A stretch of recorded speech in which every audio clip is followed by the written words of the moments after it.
Follow అవుతుంది. నేనైతే put side ఉంటానని చెప్పాను. అదేవిధంగా మార్కెట్ అయితే హ్యూజ్‌గా ఫాలో అయిందనమాట.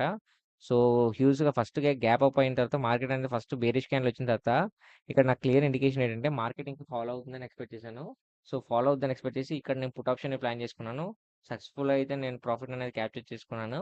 దాని తర్వాత ఈరోజు బడ్జెట్ కాబట్టి మనం కొద్దిగా ఎక్కువ ప్రాఫిట్ అనేది గెయిన్ చేసుకోవాలి. అంటే రెగ్యులర్‌గా ప్రాఫిట్ కన్నా ఎక్కువ ప్రాఫిట్ గెయిన్ చేసుకోవాలని ఇక్కడ మళ్ళీ నేను పుట్ ఆప్షన్‌ని ప్లాన్ చేసుకున్నాను. బట్ అన్‌ఫార్చునేట్‌లీ నా స్టాప్ లాస్ అయితే హిట్ అయింది. సో, స్టాప్ లాస్ హిట్ అయిన తర్వాత మార్కెట్‌లో వెయిట్ చేశాననమాట. ఇంకొక ట్రేడ్ తీసుకుందాము లాస్ట్ ట్రేడ్. సో, లాస్ట్ ట్రేడ్‌తో మనం ప్రాఫిట్‌తో ఎగ్జిట్ అయిపోదామని. యాక్చువల్లీ ఇక్కడ ప్రాఫిట్ వచ్చింది. మళ్ళీ ఇక్కడ అంటే ప్రాఫిట్‌కి ఈక్వల్‌గానే ఇది అయిందనమాట. అంటే ఈ బ్యాలెన్సింగ్ అయిపోయిందనమాట. ప్రాఫిట్‌కిను ఇక్కడ లాస్‌కి బ్యాలెన్సింగ్ అయిపోయిందనమాట. సో, ఈరోజు ఎట్టి పరిస్థితుల్లో మనం ప్రాఫిట్ తీసుకొని ఎగ్జిట్ అవ్వాలని చెప్పి మళ్ళీ మార్కెట్‌లో ఎప్పుడైతే ఇక్కడ హ్యూజ్‌గా మార్కెట్ రివర్సల్ అయిందో, హ్యూజ్‌గా ఫాలో అయిందో మార్కెట్ క్లియర్ ఇండికేషన్ ఏంటంటే మార్కెట్ ఇంకా ఫాలో అవుతుందని క్లియర్ ఇండికేషన్ అనమాట. సో, దాన్ని బేస్